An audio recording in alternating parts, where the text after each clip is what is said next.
What is going on, everybody? Welcome to the show. I'm your host, Big T, right here with all of you right here today.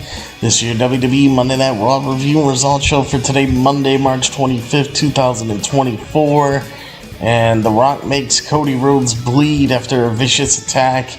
Tell you everything we got on the show tonight, so kick back, relax. Your WWE Monday Night Raw review and results show will be coming up next. We'll hit the introductions and don't go away because I will be right back.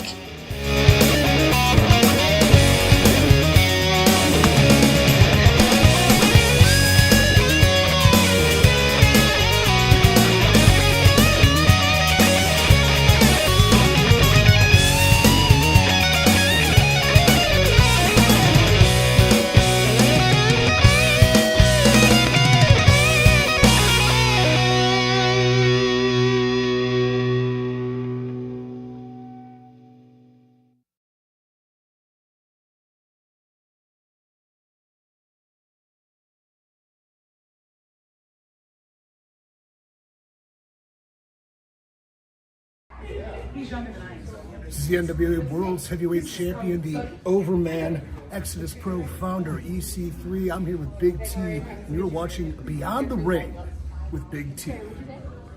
Cool. Thank you. Oh, you're welcome. This is the Neon Tarantino, the Ace Degenerate, Super Indy Scorsese, the best professional wrestler in the Midwest, Derek Dillinger. And you're listening to, what is it? Beyond the, what is it? Beyond the Ring with Big T. Beyond the Ring with Big T. And that is a wrap. Cut! This is M-Dog20, Matt Cross. We're in Cleveland, Ohio, and you were checking out Beyond the Ring with my man, Big T. Thank you, man. Big T!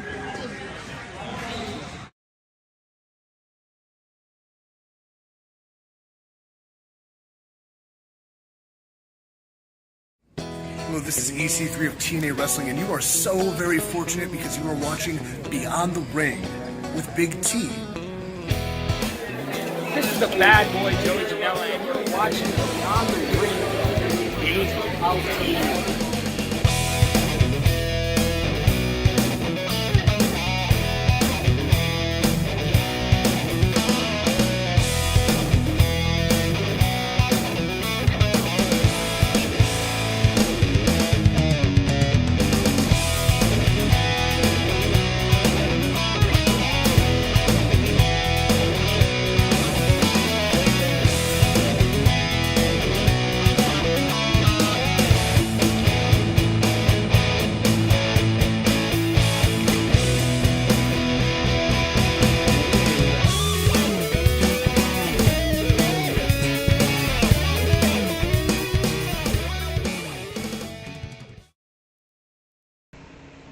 How's it going, everybody? Another Monday Night Raw is in the books here as the road to WrestleMania continues. Welcome, everybody. How y'all doing? I'm your host, Big T, here with you at WWE Monday Night Raw Review and Result Show for today, Monday, March 25th, 2024. Well, of course, the highlight of tonight is the same man who's been the highlight of the whole WrestleMania season, and that man is Dwayne "The Rock" Johnson. We'll talk about everything that The Rock had that was involved in tonight, but wow. His interaction with Cody Rhodes and the beatdown of Cody Rhodes at the end of the show.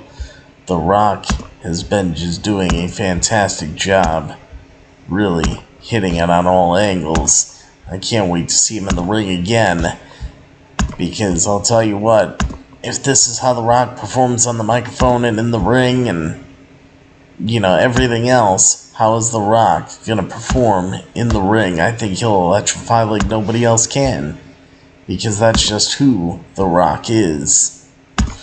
So, I mean, this has been fun. I know it's a controversial take. Some people agree, some people don't agree.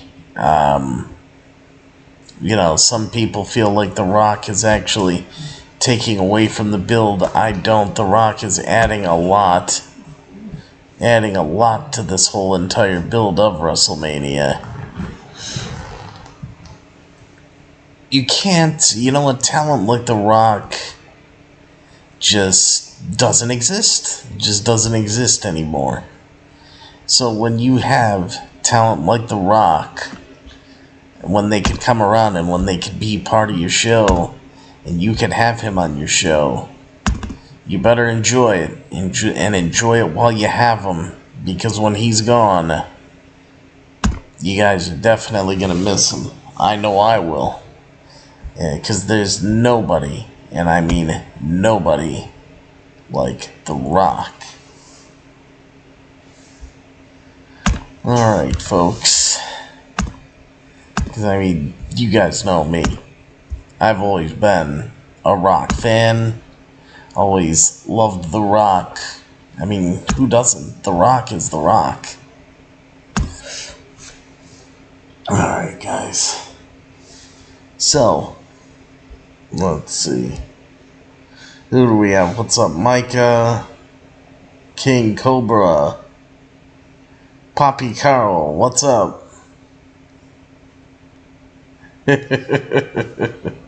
How you doing? It's good to have you guys in. Let's take a look at what we have here from the show, because we'll go in order. So WWE Monday Night Raw was from a sold-out All-State Arena in Chicago, Illinois. What was the exact numbers tonight? Was it like 15,810? Somewhere around there. They had to redo the staging area at Monday Night Raw. So, definitely, I loved it. Yes, shout out to Carlitos. We all remember Carlitos. Wonder how Carlitos is doing. Do you know how he is? Because he was pretty cool. Alright, guys. So, Raw starts off with Cody Rhodes. Cody, of course, at Chicago. What do you guys want to talk about? Cody then says, well, I can say nothing now that the time for talk is over with. WrestleMania is 2 weeks away. Cody then addresses Roman Reigns and says that he has had a lot to say over the past week. Cody says Roman referred to him as a politician on the Pat McAfee show. Cody then says Roman then went on to say that he is made promises that he cannot keep. As Cody says, Chicago should know more than any other city that he always keeps his promises. Then cities or then cites him promising to be the best man of a fan and attending a 5-year-old boy's birthday party as examples. Cody says he never asks for anything in return for doing good deeds for the fans, and Cody says he dresses, acts, and speaks the way he does for one reason. He pretends to be the champion because the champion isn't always there. Of course, a knock on Roman Reigns. So, let's see. Poppy says that Carlitos is doing good? Carlitos is doing good. Let's see. Wait, Carlitos, he flipped a bus over all by himself. Hey! Well, Poppy Carl is good. Hey! I'm glad to have you here. So, Cody, in the ring, then tells Roman flat out that he hates his guts. I mean, I hate your guts. Not really too intense after what The Rock has said to Cody Rhodes for weeks. I still wish that Cody would find some of that anger and that urgency, that anger, that just roughness within him, but he hasn't yet. But Cody says it's fine with him if Roman hates him too. As Cody says, it's his fault that Roman will not be facing The Rock at WrestleMania, and it's also his fault for winning the Royal Rumble 2 years in a row. Cody says he has learned from pointing at the WrestleMania sign that he can't do it alone, and then says although he does not ask the fans for anything, he needs them to do something, as he asks the crowd if they will ride with him and fight with him at WrestleMania. Now, I understand the majority of the wrestling fan base will be. I have nothing against Cody Rhodes. Actually, I think Cody Rhodes is a really good guy. But if you're looking from a booking standpoint, this has nothing to do with Cody himself. I'm talking about purely the booking of Cody Rhodes. In my opinion, when people are rooting for Cody and wanting Cody to pull off the impossible feat, I personally don't want him to. I want Roman Reigns to hold that title. I want Roman Reigns to beat Hulk Hogan's title reign as far as number of days goes to move into third place. Roman would have to hold the title to September to do that, which I wouldn't mind at all if he did. I really wouldn't. Now, as far as anything else, why don't I want Cody to win? Because I think the way Cody has been presented, especially on this road to WrestleMania, is not the way that you would want your future World Heavyweight Champion to be presented. Cody has not looked strong. Cody has been behind the 8 ball for this whole build. Cody hasn't really looked tough. Cody has looked very I don't know, like he's almost just kind of standing there.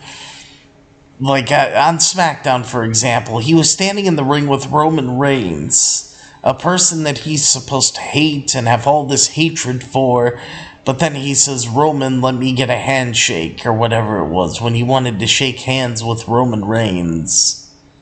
I didn't understand that.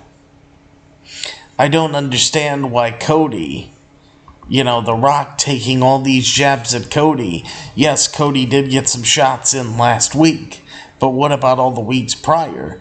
Cody never got to stand face to face with The Rock and get his shots in like he should have been able to get. Cody has just kind of been there, I understand that Cody is emotional and things that he talks about on the microphone has been emotional, and yes, he's cried. For me personally, I would have saved all that. Save Cody Rhodes crying you know, those tears, those happy tears. Like right now, he's thinking of what could be if he wins the title, and it makes him cry tears of joy thinking about it. I get it, but wouldn't it have been better if they just would have saved that and let Cody shed his tears of joy at WrestleMania after beating Roman Reigns, and then the night after on the Raw after WrestleMania have Cody come out and cut a very passionate promo and then cry those tears of joy? Do you see what I mean about the booking? I mean, I just don't get the booking and the way they've had it. I just want Roman Reigns to keep this championship, you know, for a little while longer. I think Cody's time will definitely come. Cody's time could come, you know, in September of 2024 or, you know, next year in 2025. Then, I mean, it's whatever.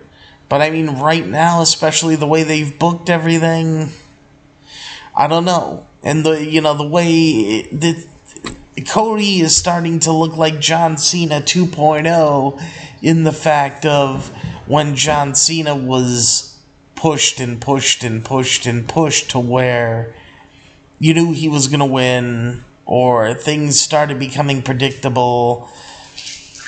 Cody is being booked like that. And the reason why I don't want Cody being booked like that, let me explain. It's not because of how it is right now.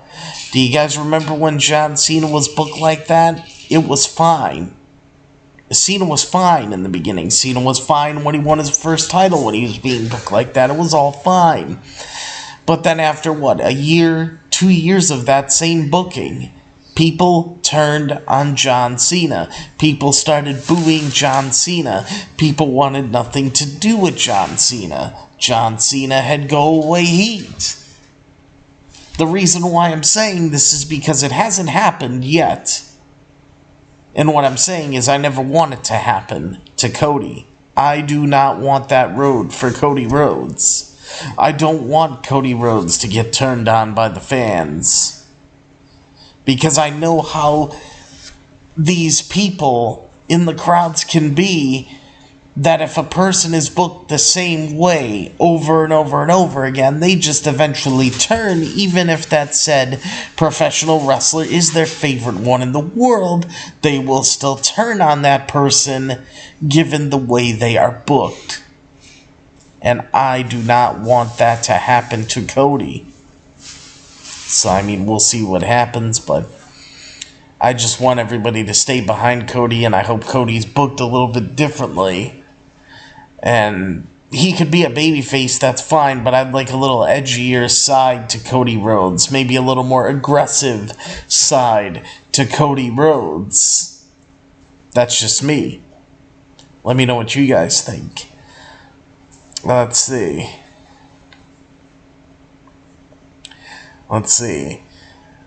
Carlitos sent me, just subbed up, hit the like. Hey, thank you. So, hey, we got a new subscriber here. Perfect. I appreciate it. Okay. So, after all this, after Cody asked the crowd if they'll ride with him and fight with him at WrestleMania, The Rock's music hits and he makes his way down to the ring. The Rock and Cody stare one another down before The Rock whispers something to Cody and leaves the ring and heads to the back. We have no idea what he said. They go to commercial. We come back from the commercial break. We see Jackie Redmond, the backstage reporter, backstage to catch up with The Rock. Catching him just coming out of gorilla position. Jackie Redmond asks The Rock, what did you just say to Cody Rhodes? And The Rock tells Jackie Redmond, well, why don't you go ask Cody Rhodes yourself? And that was it. So, we move on from that to the Judgment Day's locker room. The Judgment Day is strategizing about JD McDonough's upcoming match against Ricochet. Damian Priest shares, that he's got a plan to turn the odds in the Judgment Day's favor at WrestleMania, and Rhea Ripley makes it clear that she wants JD McDonough to win. Dominic Mysterio assures Rhea Ripley that he will help him do so. Okay. So now we got a match. JD McDonough with Dominic Mysterio in his corner going up against Ricochet. You know, these two had a good match. Ricochet is who really did wonders in this match. Ricochet wrestled a great match. You know, he hit the Canadian Destroyer. You know, he went up to the top rope. You know, did some of his high-flying aerial maneuvers that he always does. You know, he even overcame the cheating from the Judgment Day. You know, Ricochet was just fantastic in all the things that he pulled off. In the end, you know, Dominic Mysterio's up on the apron, you know, getting Ricochet's attention, tripping him. The referee sees Dominic Mysterio do this, and the referee ejects Dominic Mysterio from ringside. At this point, you know, Ricochet gets in a couple moves on McDonough, and then McDonough stands up. Ricochet's already up on the top rope.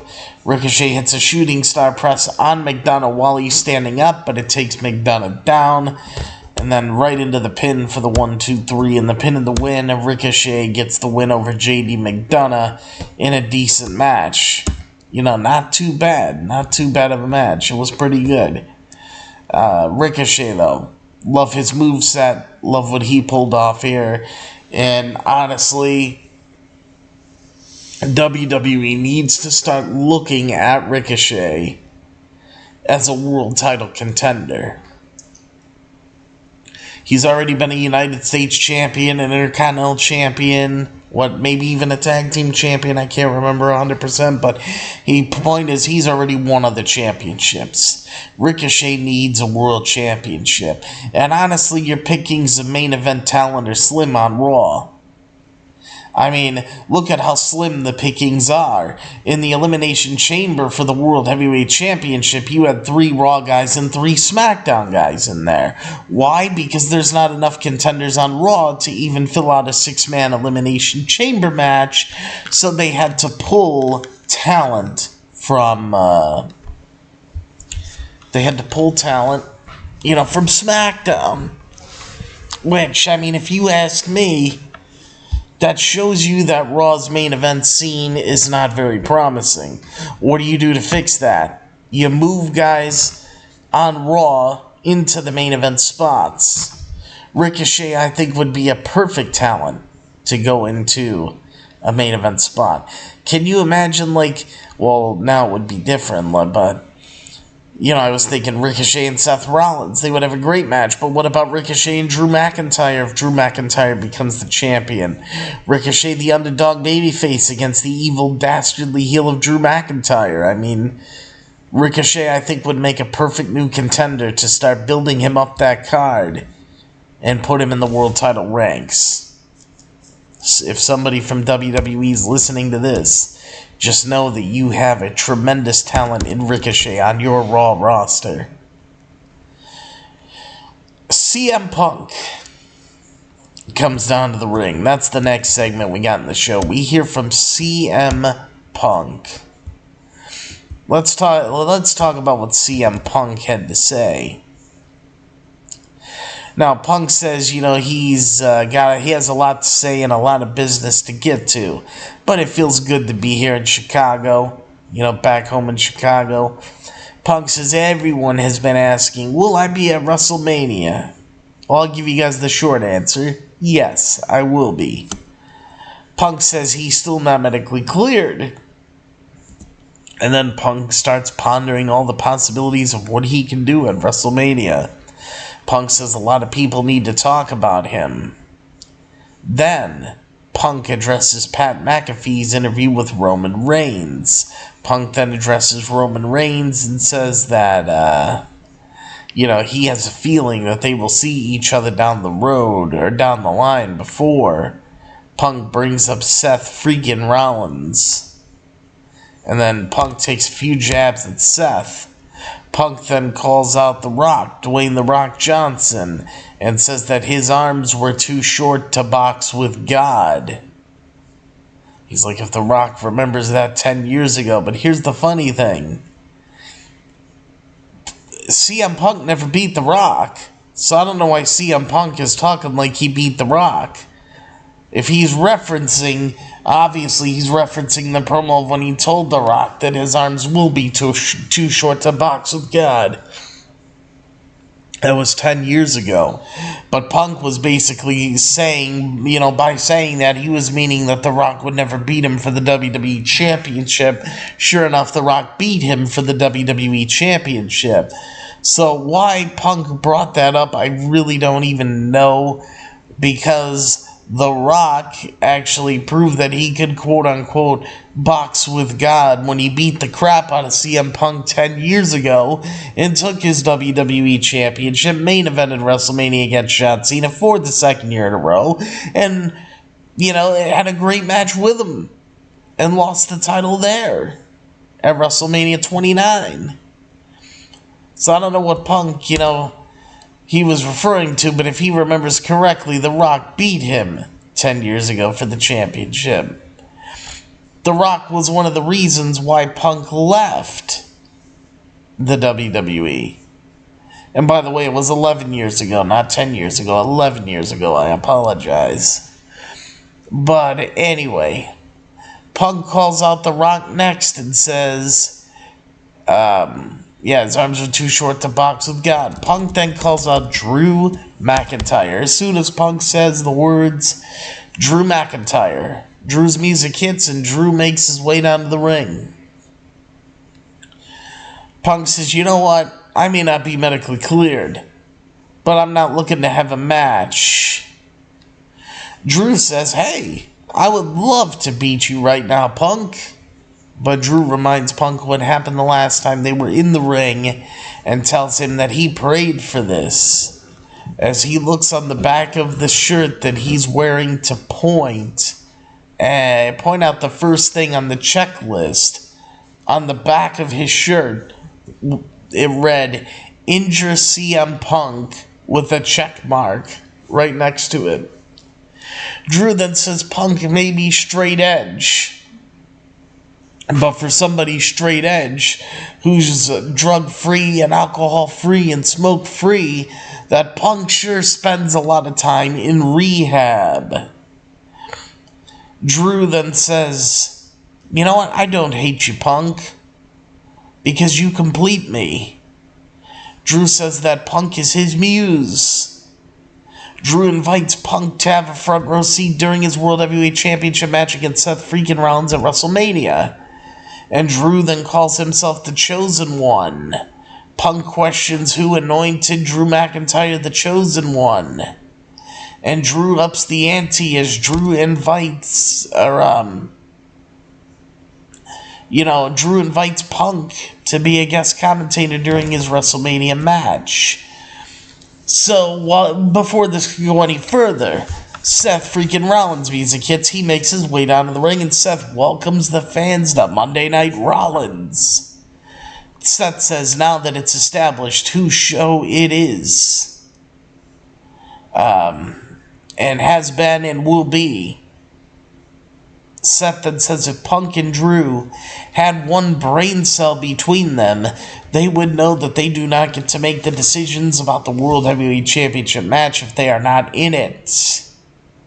Seth says they may as well pull Chicago since they did not ask for his opinion.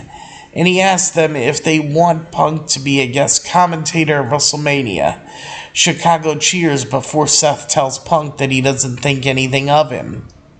Seth says Punk has not crossed his mind since the last time they were in the ring together. And then says it makes no difference if he's a guest commentator or guest referee. As Seth says Punk says everyone needs him, but Punk needs him to have a WrestleMania moment. Seth says the irony of Punk's narrating his finest hour is not lost on him, and then tells him to do whatever at WrestleMania, as he warns him to stay out of his way. The crowd was chanting for Punk to be a referee, Seth called out the crowd by saying, I don't know what you guys are looking at, but, this right here is his counting arm, the one with the brace on it. Punk got down in the ring, did a 3 count to prove he can do it. But, at this point,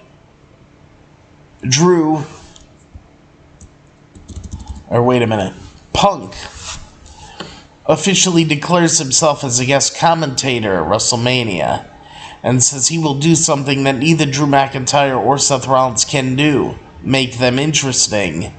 Punk calls for his music to be in and he looks to head to the back. Drew then calls for Punk's music to be turned off, and Drew berates Punk as he walks up the ramp, including telling Punk that he's his #1 fan. Seth then blindsides Drew with a kick and a curb stomp, and then brushes past Punk on the ramp on his way to the back. I thought this segment was great. It was entertaining. I can't wait. I can't wait to see more of this. I really enjoyed what they had here as far as all this went. Good stuff. The whole CM Punk, Drew McIntyre, Seth Rollins, the whole thing with those 3 combustible elements, very entertaining. Next up, real quickly, if you guys noticed, CM Punk took a shot at Vince McMahon on Raw. And let me see here. By the time the segment was over on Raw tonight, Punk had both taken an indirect shot at former WWE TKO Executive Chairman Vince McMahon and found himself with a spot at the commentary table at WrestleMania 40's World Heavyweight Championship match. So, CM Punk took to the microphone to call out various top stars in WWE. Punk personally taunted Roman Reigns, Dwayne "The Rock" Johnson, and Drew McIntyre. But the Scottish psychopath was the one to come out and put a pin in Punk's one-man segment as the two exchanged verbal barbs. Things began to get heated once Drew invited Punk to be in the front row during his match against World Heavyweight Champion Seth freaking Rollins. Drew claimed he was the chosen one, to which Punk dared Drew to say the name of the paragon of virtue who gave that nickname to him. While nobody said Vince McMahon's name, Vince McMahon is well known as the first person to refer to Drew McIntyre as the chosen one on television.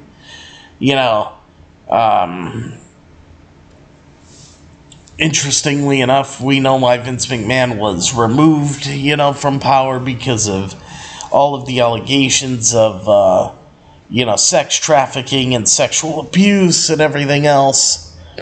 But, interestingly, in contrast to recent reports about only The Rock being able to swear in promos, Punk also used the word dipshit, dipshits, for referring to Drew McIntyre and Seth Rollins.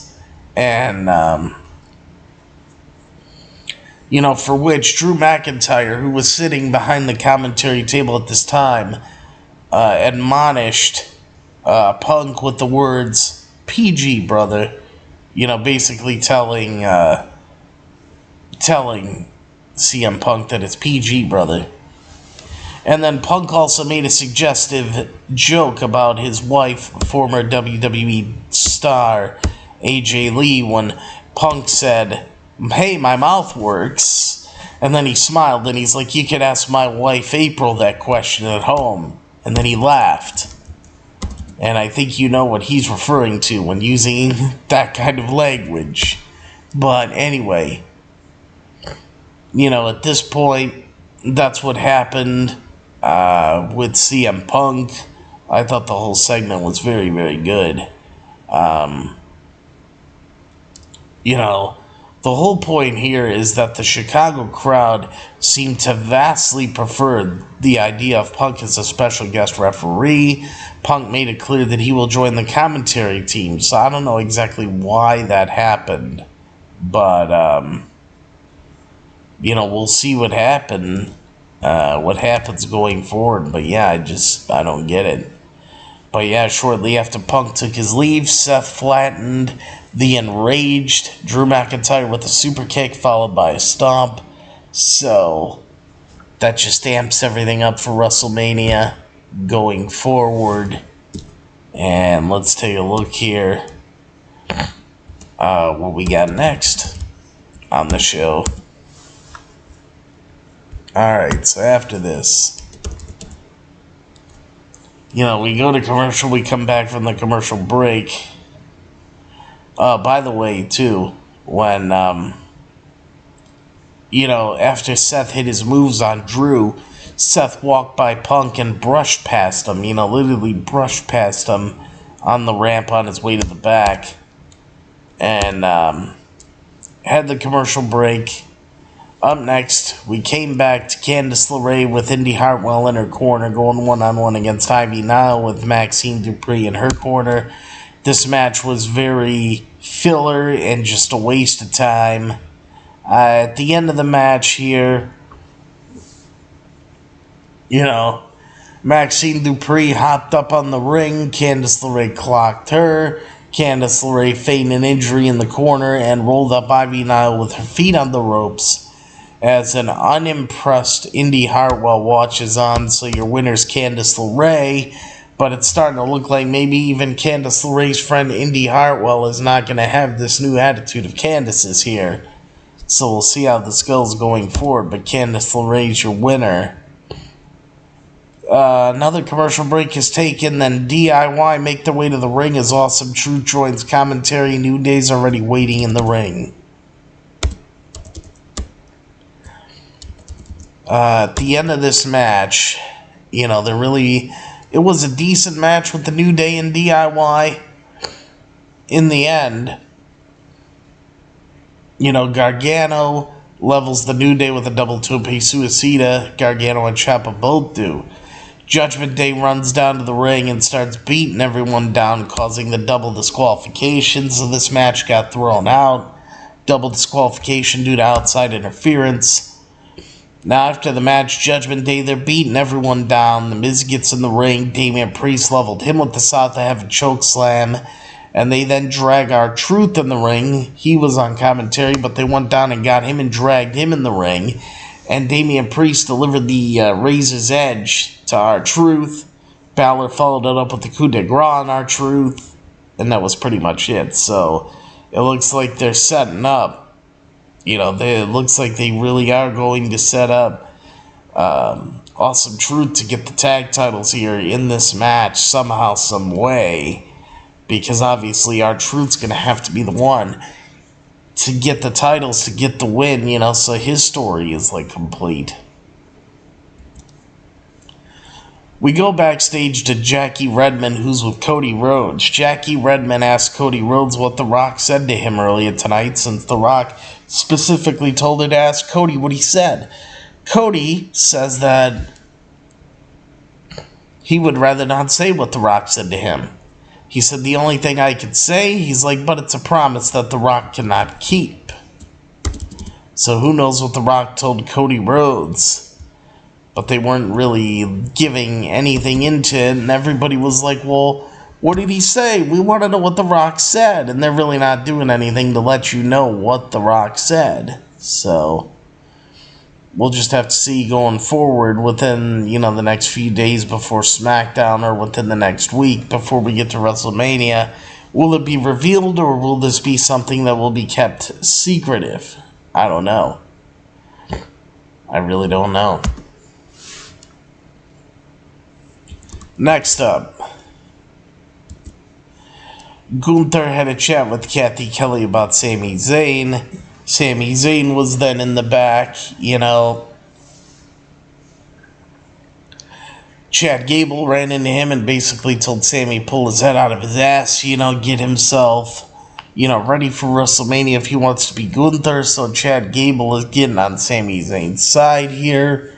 So who knows what's going on with that, but anyway. Andrade makes his way to the ring with Giovanni Vinci. He's already waiting inside the ring. This match was originally supposed to be Andrade El Idolo versus Ivar. I guess maybe Ivar wasn't medically cleared. I don't know what happened, because we got Andrade El Idolo going one-on-one against Giovanni Vinci with Ludwig Kaiser in his corner. There wasn't really much to this match, to be honest with you. There was a commercial break in between, but we didn't see any of the match. You know, Andrade hit his double knees in the corner and then planted Vinci with the twisting neck breaker for the 1-2-3 and the pin and the win. Your winner is Andrade. Match was what it was. Nothing too special here. Go to commercial, come back from the commercial break. Rhea Ripley and Dominic Mysterio make their way down to the ring. And now we hear from Rhea Ripley and Dominic Mysterio. So let's see what we got here. Rhea says she feels like she's not getting enough attention, and says a certain someone is not giving her such, as Rhea says Becky Lynch continues fighting week in and week out, having matches, and Rhea says, you know, I haven't interfered in any of her matches because I'm being respectful. Rhea says, but now I'm getting impatient, and Becky should be giving her full attention to her right now. So, since Rhea's asking for Becky's full attention, you knew she was going to take this as an opportunity to come on out, and she did. Becky's music hit, she made her way down to the ring. Becky, of course, says the man's coming around to Chicago. Becky says, you know what? She doesn't have to wait until Rhea Ripley has wrestled a 20-minute match before confronting her like Rhea Ripley has done to her. Becky says, you know, she can never do that since Rhea Ripley never wrestles on Raw anymore. And Rhea asks Becky why she would want to compete before the biggest match of her career. And, let's see, before the biggest match of her career. So she says she doesn't need to get in the ring to compete every week. And all she has to do is post a photo, Rhea Ripley says, as she doesn't need to prove herself. Becky says the problem between you and me, Rhea, is that, you know, we have two different interpretations of what a world champion is. Becky says the long game in professional wrestling is skill and merit. Becky then says it is all about how you come back when the chips are down. Becky then tells Rhea that while she has yet to experience that, she will give her a new experience. She'll give her a new experience at WrestleMania. Rhea says that Becky reminds her of a cockroach, and that she is hard to kill, but not impossible to kill. As Rhea says she will not take it that far at WrestleMania, because she wants Becky alive, to sit on her couch with her daughter, to watch her, and Rhea then says that Becky's daughter Rue may even be calling her Mommy one day. I was like, oh shit. So then Becky warns Rhea, you know, that this is her only shot, but warns Rhea against invoking her daughter's name, and says while Rhea may think what she said is a joke, it is not a joke to her. Becky says her father would be the most proud of watching her become a mother, and says there is nothing respectful about Rhea, as Becky tells Rhea neither of them will ever be the same again at WrestleMania or after WrestleMania. Rhea and Becky then get in one another's faces before Dominic Mysterio inserts himself between them. Becky then clocks Dominic Mysterio right on the chin, and Becky and Rhea start brawling. So Rhea lands a kick on Becky and sends her crashing into the ring post shoulder first, and then checks on Dominic. Both women then continue brawling up the ramp before Dominic and officials separate both Rhea and Becky. It was a decent segment. It was nothing groundbreaking, to be honest with you. It was just average. It was better than, some women's segments that you see, but it wasn't anything spectacular. Don't get me wrong. Let's see. What do we got next here? Bronson Reed. Big Bronson Reed. Sami Zayn versus Big Bronson Reed. So, actually here, what happened in this match, it was what it was. It was all about Sami Zayn, trying to get a win on his road to WrestleMania, get momentum going. But in the middle of the match, Gunther appears at the top of the ramp to watch the action. And at this point, I'm already like, this is going to throw Sami off his game. That's just what this is going to do. Anyway,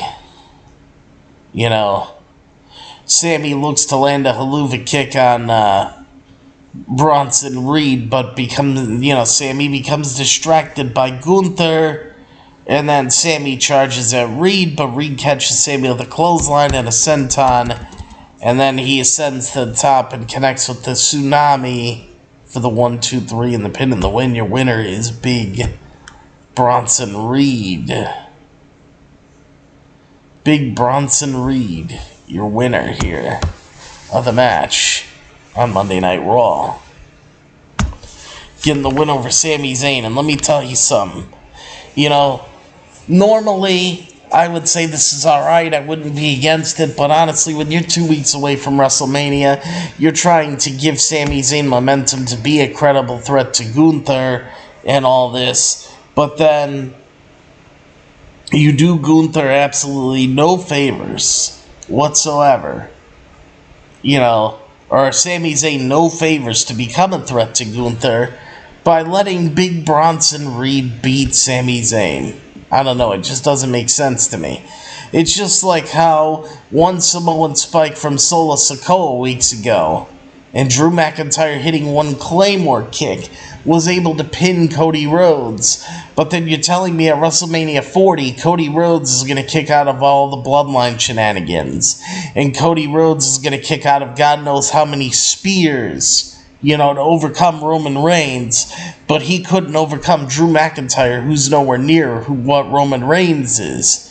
Do you see what I mean? How the booking in WWE, how it could come back to bite them months later?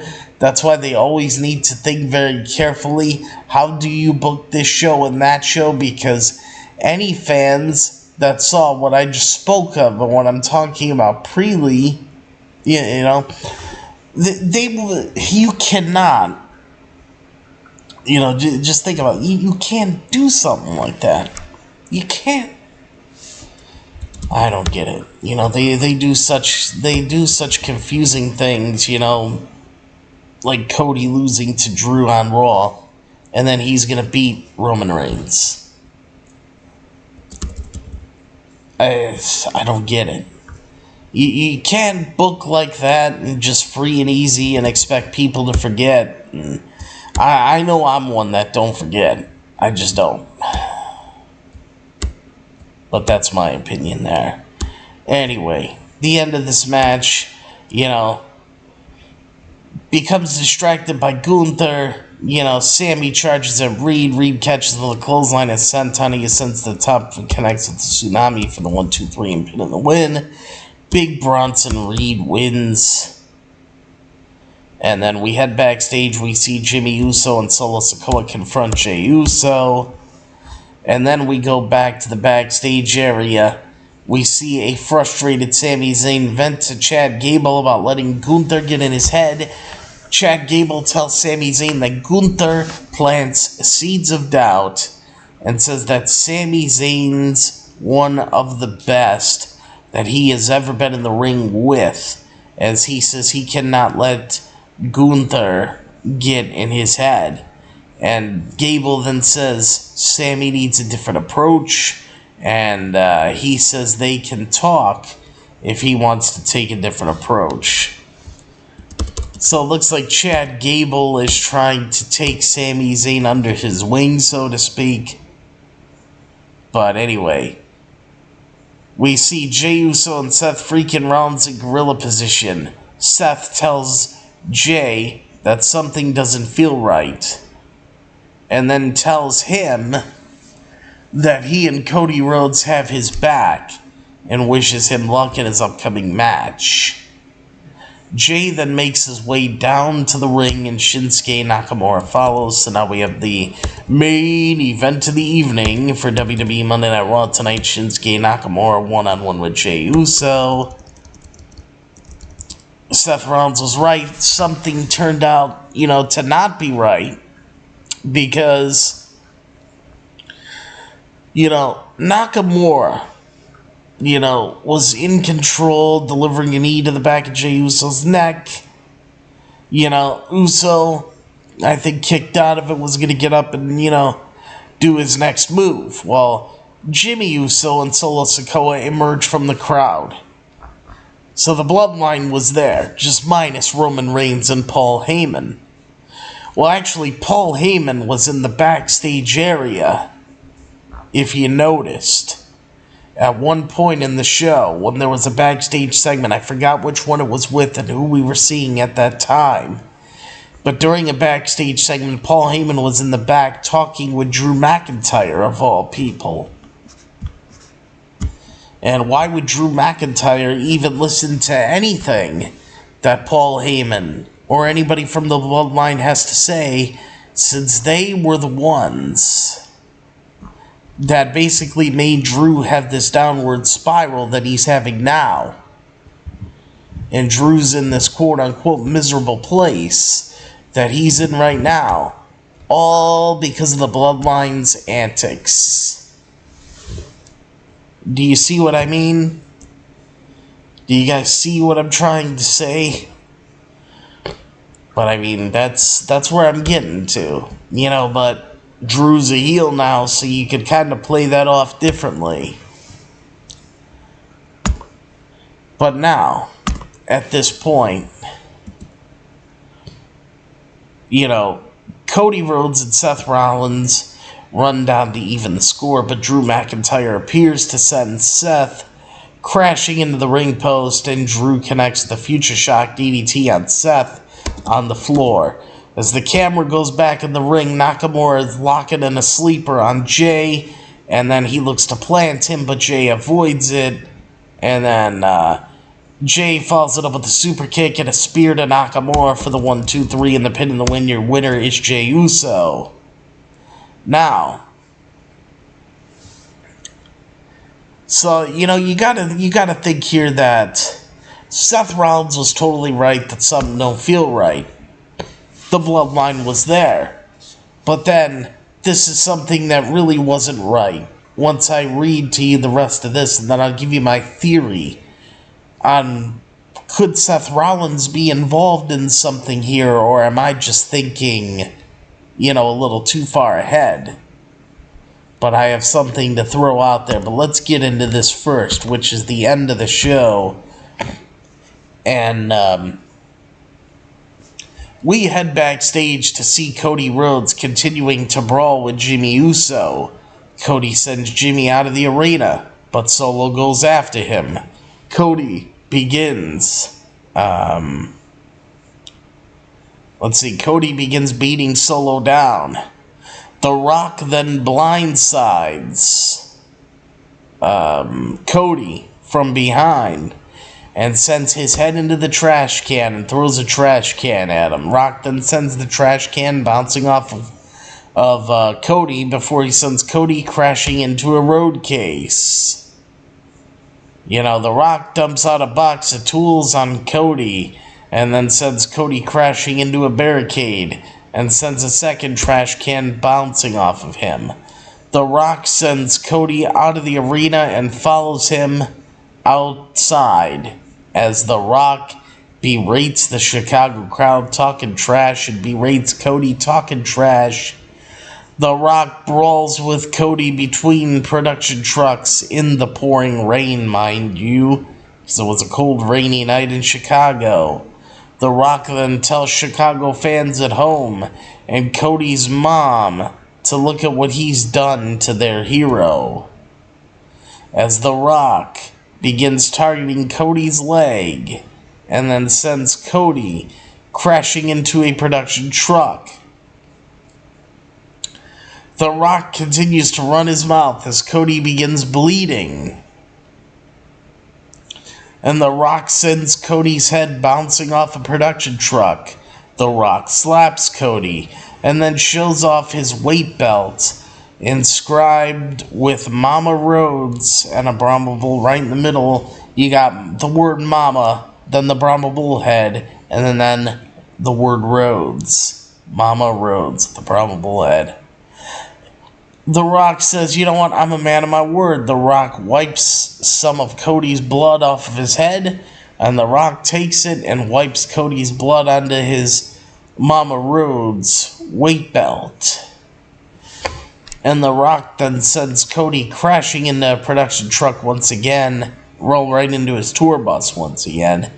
And then The Rock tells Cody's mother to look at her son, as The Rock is holding Cody's head up as Monday Night Raw goes off the air. I thought that was fantastic. The Rock did an awesome job. The Rock as a heel is just, I mean, you can't ask for much better than The Rock as a heel. I mean, he's just doing phenomenal things. Now, to take this a little further,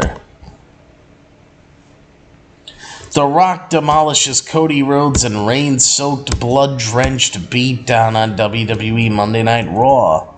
After a near-silent confrontation in the opening of Monday's edition of WWE Monday Night Raw, WrestleMania 40 opponents Cody Rhodes and Dwayne "The Rock" Johnson closed out the show with a bloody spectacle.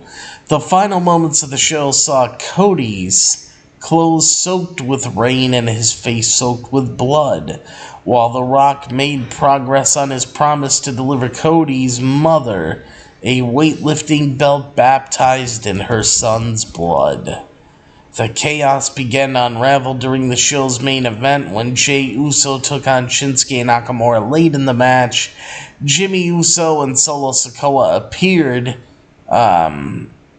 snaking through the Chicago crowd towards the ring. Their presence drew the attention of Cody and World Heavyweight Champion Seth freaking Rollins. Cody handled Jimmy taking the fight backstage, while Seth had Solo's number before being incapacitated by a Future Shock DDT, courtesy of a rogue Drew McIntyre. The cameras then followed Cody Rhodes to the backstage area where he continued his lone assault on Jimmy Uso. Suddenly, Dwayne "The Rock" Johnson got involved, taking advantage of Jimmy Uso's distraction to beat Cody Rhodes within an inch of his life, as Dwayne "The Rock" Johnson assaulted Cody with toolboxes, trash cans, and old-fashioned fist. The one-sided brawl eventually broke out into the rainy Chicago night, where The Rock began to beat Cody into the wet asphalt.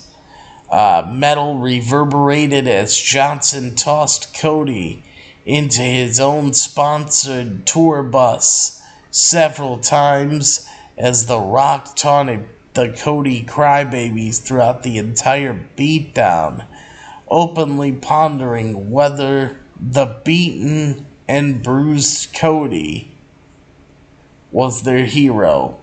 After one too many tosses into the truck, blood began gushing from Cody Rhodes' forehead and into his eyes, hair, and ears.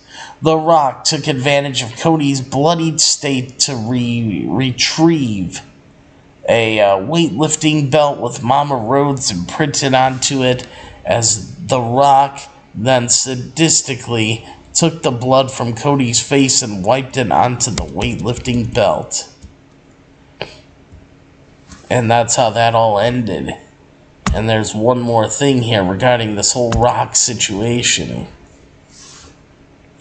AEW star Dustin Rhodes, who's Cody's real-life brother, Cody's wife Brandi Rhodes as well, react to The Rock busting Cody open on WWE Monday Night Raw.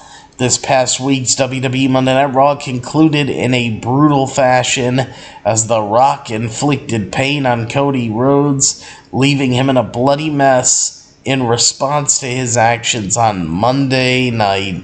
Cody's wife Brandi Rhodes and his brother Dustin Rhodes have taken shots at The Rock before. On X, known as Twitter, Brandi Rhodes tweeted at me. Or no, at Cody, at Cody and at The Rock. Since those are the two men in the segment, she tweeted at them. I looked up the tweet, is what I meant. Cody tweeted at them the tweet that I saw, and Brandi seemingly hinted at attacking The Rock at WrestleMania, with her warning the Great One to keep his security tight, and that he better keep his security detail tight at Mania. That's all, said Brandi. So, Brandi just tweeted out he better keep his security detail tight at Mania. That's all. Now, the American Nightmare's brother, Cody's brother, AEW star Dustin Rhodes, was a lot more outright and visceral in his hate of The Rock, simply stating in a tweet saying, "You son of a bitch." That's exactly what was said here.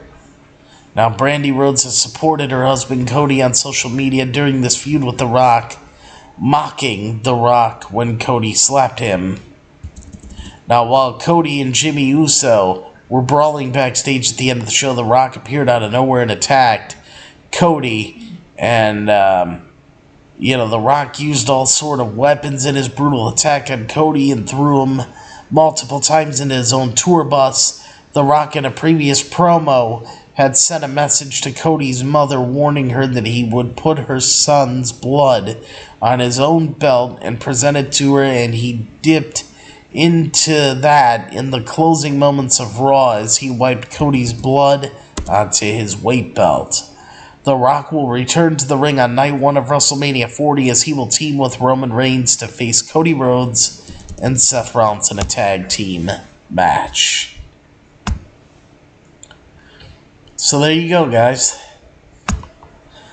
That's everything. That's the full show as a whole. And here's the point that I was going to make. This is the exact point that I wanted to make. Seth Rollins.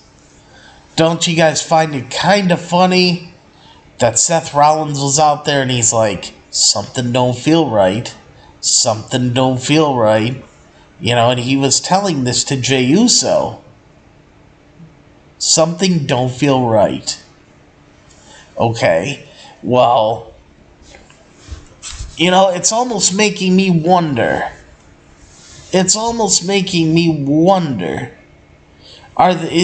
is probably done by design. They're probably just doing this because they want people like me to wonder, is Seth going to turn? But that's the first thing that came to my mind, was that by Seth saying something don't feel right, that something feels off, like something bad's gonna happen. And then for those words to actually ring true, for the bloodline to show up, for Seth Rollins to have to, help aid Jey Uso in fighting the bloodline off.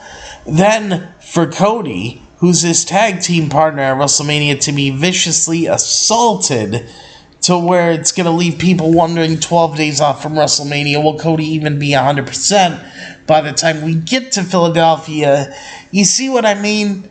But it's like, how would Seth know this? Is it all a setup to have Seth's opponent, Drew McIntyre, seen talking to Paul Heyman in the back and then coming out, to help basically the Bloodline. Is that all a setup when really Seth Rollins, the one who has the history with Roman Reigns, who was in the Shield with Roman Reigns, who Roman Reigns and Seth Rollins were practically like brothers, thick as thieves, as you would say. It just makes you wonder and makes you think. Because don't forget, when Cody got hurt with that torn pectoral muscle, what did Seth Rollins do the night after that match on Raw?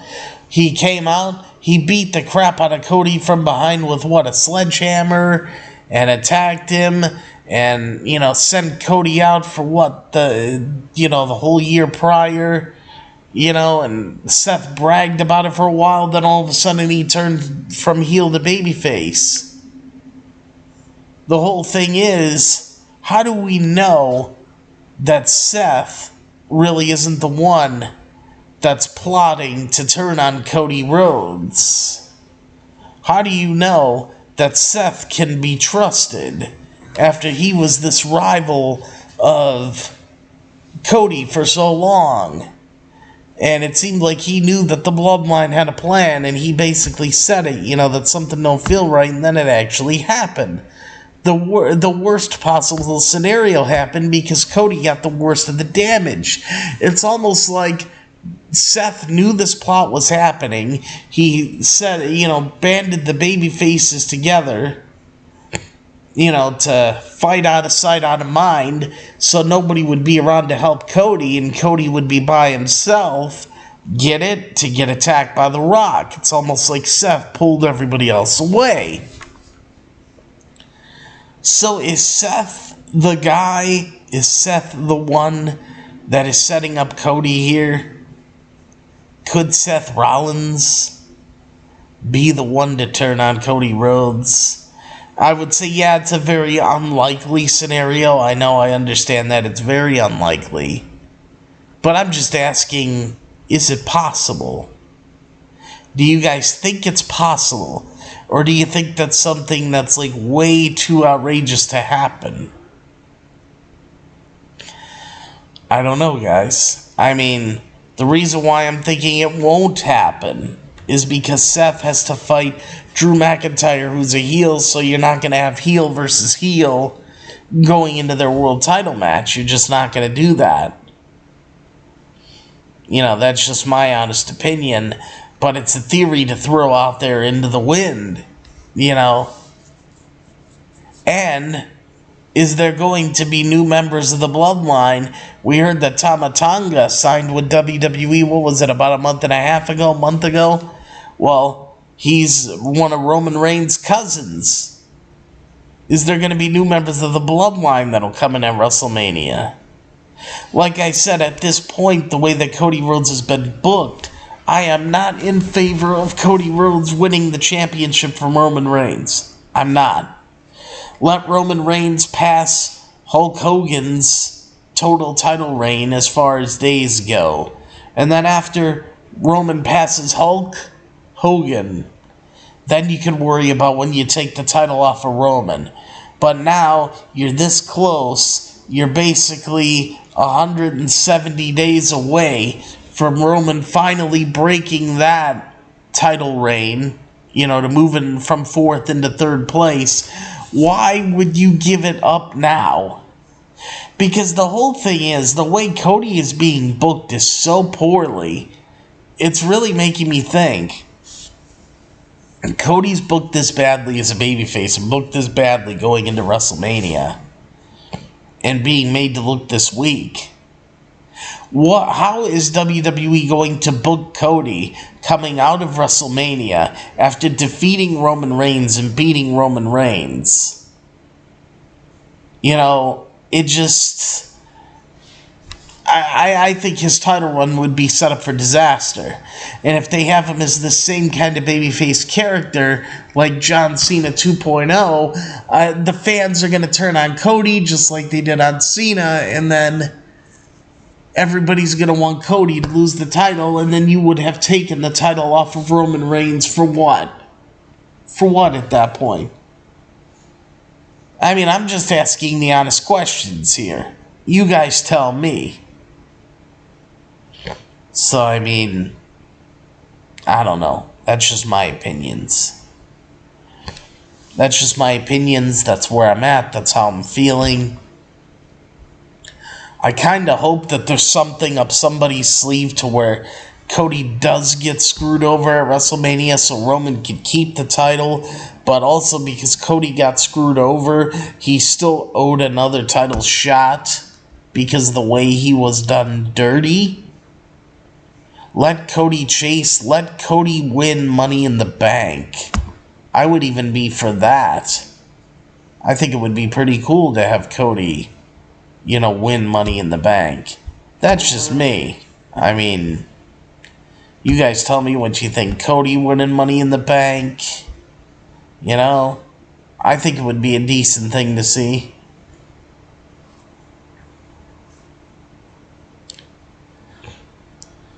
Roman, I mean, honestly, how would Roman lose the championship?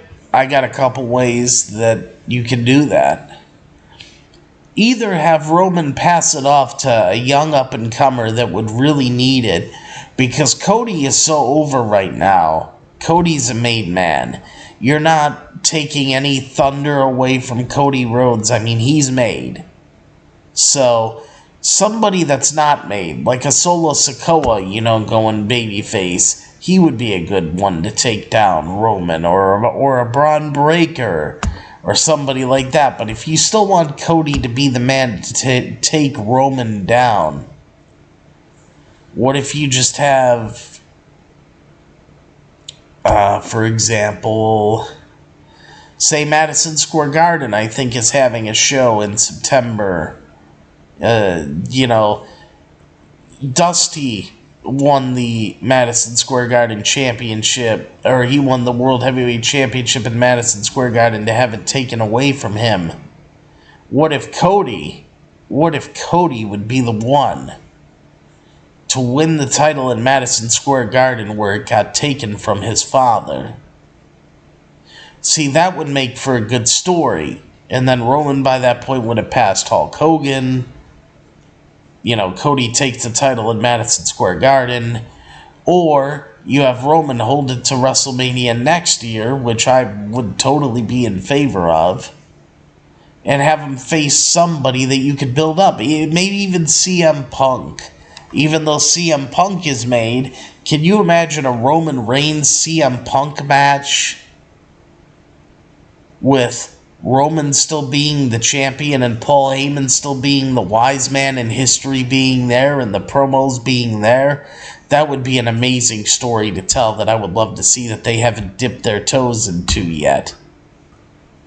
So, I mean, there's still plenty that you can do here. I just would prefer Roman to be the champ. I really would.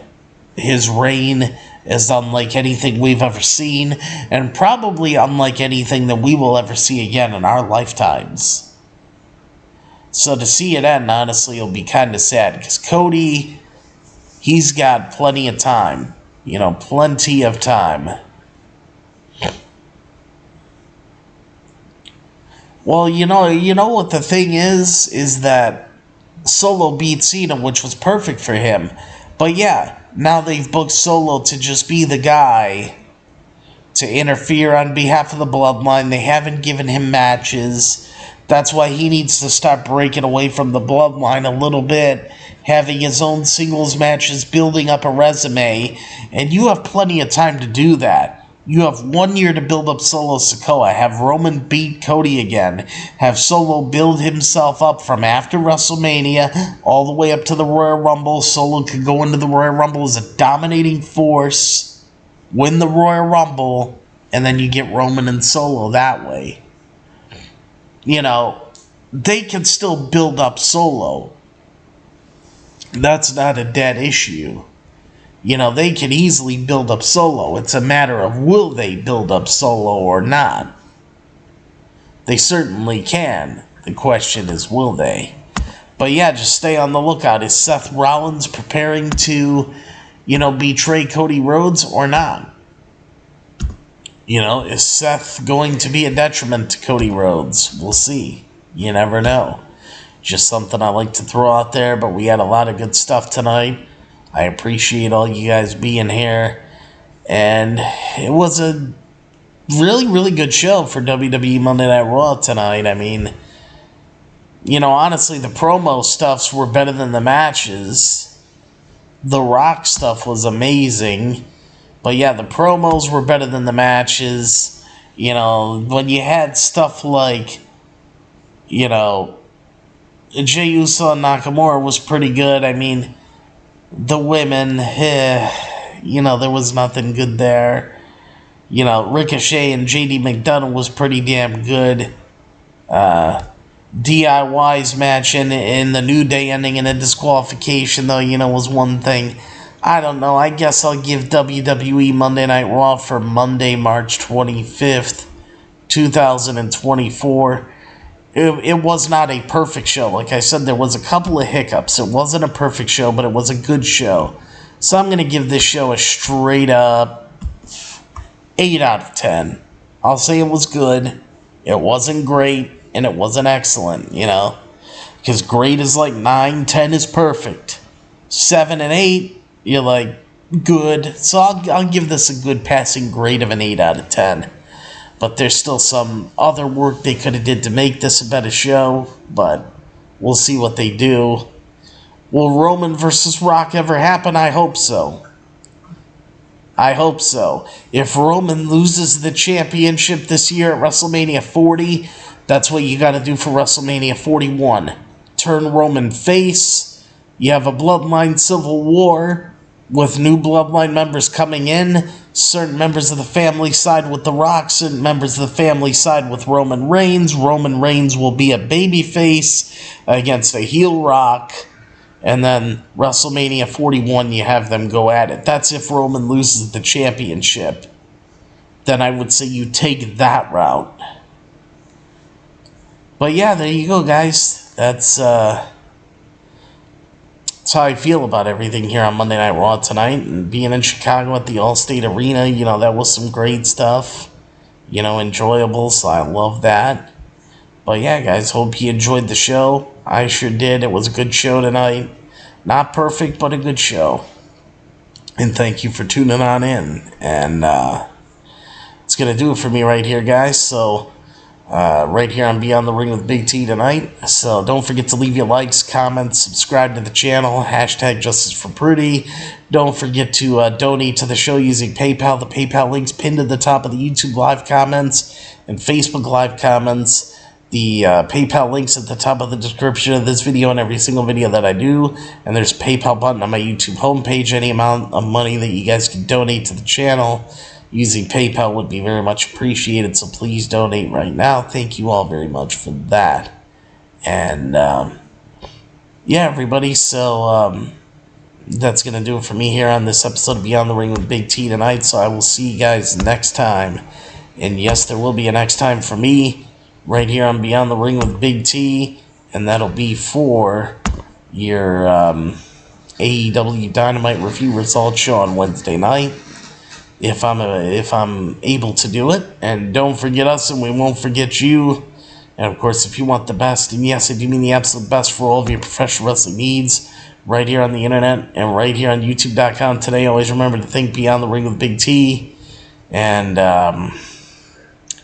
yeah, of course, everybody, this show was pretty damn good. It was good to see CM Punk as well. The one thing, real quickly, I forgot to touch on this. The one thing that I don't understand why we haven't seen yet is where's Triple H's involvement with this whole Rock thing going on and Bloodline thing. Triple H was there, you know, at the Vegas press conference and, you know, like the week after that, pretty much saying that he would confront The Rock or whatever, that he's the lead man in charge, but then we haven't seen nothing of Triple H since. So let me know what you guys think about that. Where has Paul Triple H Levesque been in this whole thing? I don't know what happened to him throughout this whole process, but for some reason, Triple H has just been completely missing in action for sure. So just wanted to throw that out there because something's not right with that picture either. Something just doesn't seem right. There's a reason why he's not on. They must have scrapped plans for something. What are the plans that were scrapped? Honestly, I don't know. But I will see you guys later, and take care, everybody. I love you all. And of course, good night, everybody.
Don't forget, Wednesday night, if I'm available, AEW Dynamite review results. Just wanted to let you guys know that. So, take care, everybody. I love you all. Hope you enjoyed Raw as much as I did. And I'll talk to you guys later. Good night, everybody.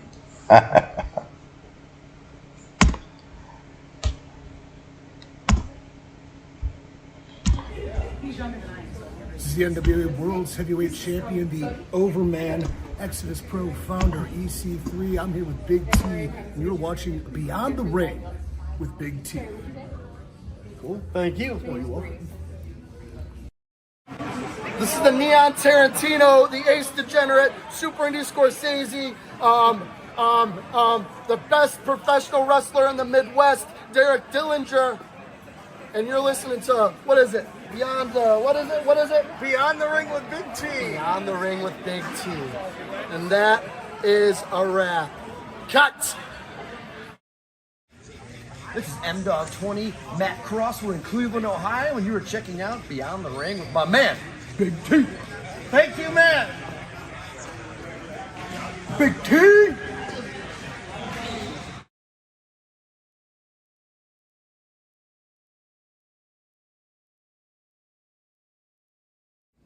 Hello, this is EC3 of TNA Wrestling, and you are so very fortunate because you are watching Beyond the Ring with Big T. This is the bad boy Joey Janela, and you're watching Beyond the Ring. Big T.